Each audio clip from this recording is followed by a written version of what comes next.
souvent, j'entends quand je fais des conférences, les gens disent, bah, écoutez, moi je suis catholique, hein, donc j'ai pas besoin de savoir et que ça me suffit comme ça. Si les apôtres et les disciples du Christ avaient tenu ces propos-là, aujourd'hui, on ne parlerait pas de christianisme et de catholicité.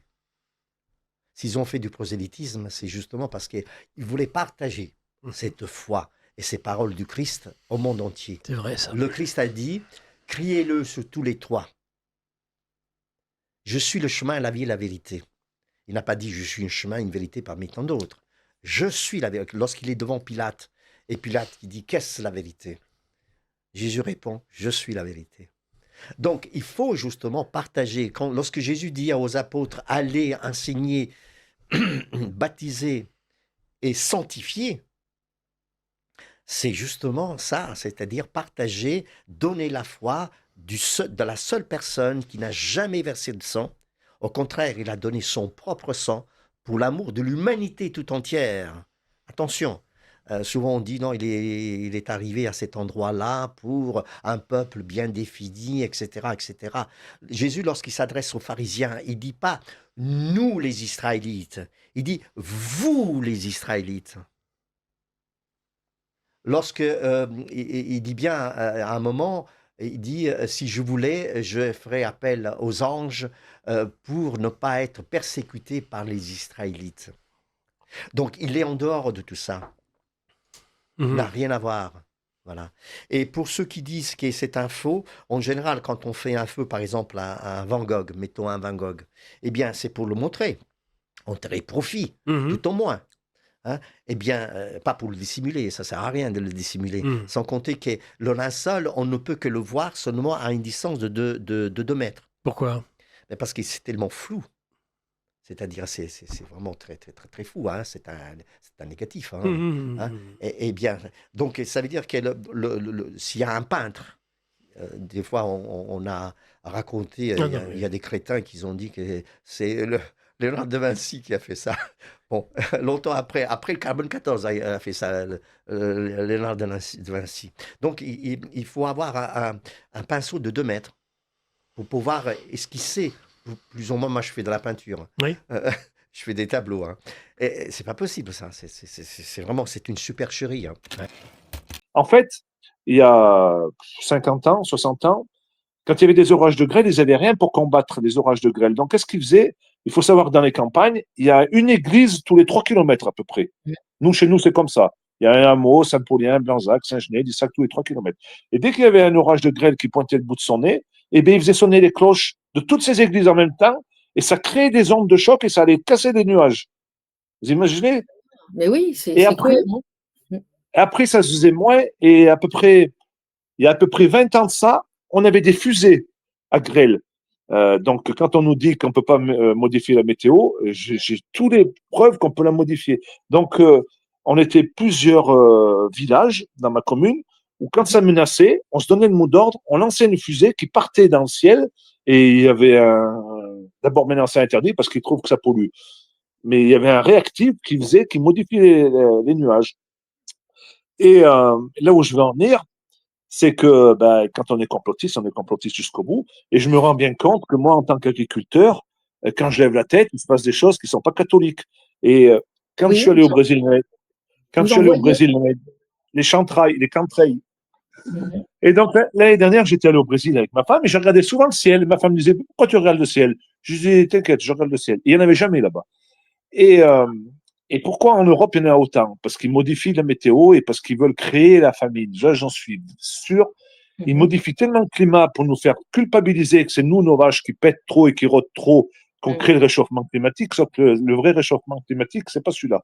On peut pas nier qu'il fasse plus chaud qu'avant, parce que nous, on constate au niveau de l'agriculture, on fait du maïs à 1000 mètres d'altitude alors qu'on pouvait pas en faire avant, on arrive à faire du tournesol alors qu'on pouvait pas en faire. Mais tout ça, c'est pas dû à l'activité humaine et à l'agriculture, c'est plus dû au chantrail, c'est dû aussi aux ondes électromagnétiques. Un jour, il faudra que vous invitiez mon copain Luc Offray, qui est très spécialisé là-dedans.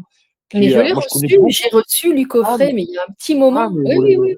D'accord. Il est très sympathique et très intéressant. Et il reviendra quand il veut. Ouais, ben Luc Offray, je pense que il peut. C'est moi qui l'ai mis en avant parce qu'au début, il me disait de faire des vidéos pour lui. Puis je dis, Luc, tu connais très bien ton sujet, tu prends sur toi et tu fonces. Et c'est un gars, Dieu merci et de ce monde, il allait très très mal. Et grâce à ses vidéos, lui aussi, il est sorti la tête haute et Oui. il se sent utile à travers ses témoignages à faire avancer la cause. Et donc, on sait très bien que dans les mers en profondeur, il y a beaucoup de câbles ben, pour transporter l'énergie, tout ça. Il y a beaucoup de pertes. Et dans l'eau, tout ça. Donc, il y a énormément d'ondes électromagnétiques. Et moi, je connais beaucoup d'éleveurs, dont un qui est pas loin de chez moi, qui a perdu tout son troupeau à cause d'une antenne 4G. C'était une 4G, les pommes. Ça fait Simplement une 4 ans. 4G. Et oui, et les 5 et 6G, vous en Ah, mais souffrez? Non, vous en souffrez pas? si, si, pareil. Mais Mmh. pour dire, déjà à l'époque, c'était une 4G qui était à 100 mètres de son bâtiment. Et vu qu'il y avait une faille souterraine d'eau, eh ben, l'électricité partait dans la faille d'eau et elle se retrouvait dans les abreuvoirs des vaches. Et vu que les vaches, elles n'ont pas de chaussures, elles n'ont pas d'isolant, et qu'elles boivent beaucoup d'eau quand il fait chaud, elles boivent jusqu'à 100 litres d'eau, eh bien, au final, elles buvaient même pas 20 litres, donc elles se laissaient mourir.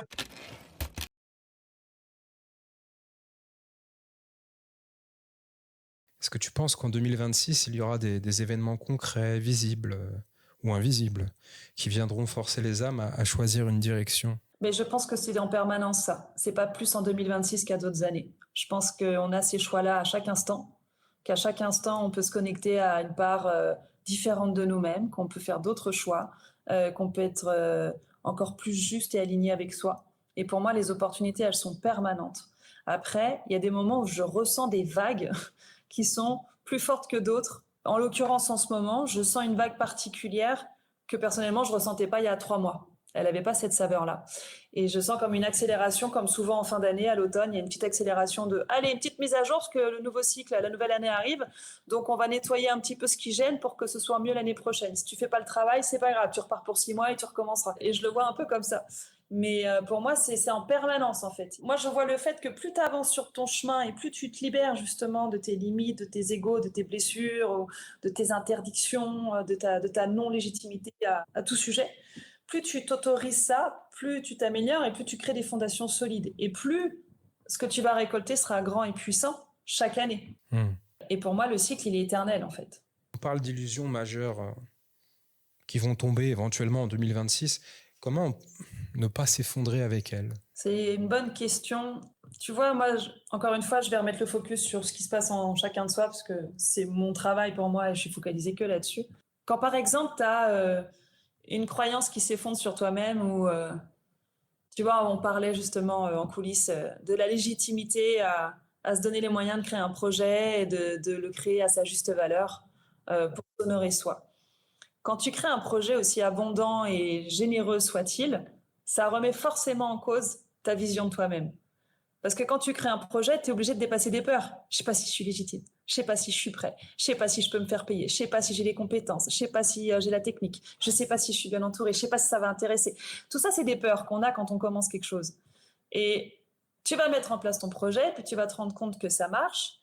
Et finalement, va s'effondrer en toi la croyance que ah, je pensais que je n'étais pas légitime, mais en fait, je le suis. Ah, je pensais que j'avais pas de valeur, mais en fait, j'en ai. Et tout ça, ce sont des effondrements intérieurs, mais qui finalement te révèlent un potentiel merveilleux. Et je pense que c'est ça dans tout. Donc même s'il y a des effondrements dans tous les sens, c'est pour révéler pour moi un potentiel en même temps. Pour moi, il n'y a pas de vide dans la vie. Il y a toujours du plein qui revient. Et donc quand on a des choses qui s'effondrent dans nos vies, dans nos croyances, dans nos perceptions, dans un système dans lequel on est, c'est parce que pour moi, il y a un potentiel qui est là, qui va enfin être mis à jour. Écoutez bien, c'est marqué noir sur blanc sur une des argumentaires de l'ARS qui a porté plainte contre moi. Le respect du consentement libre et éclairé ne relève pas de l'ARS, mais du soignant. Alors, ça veut dire quoi?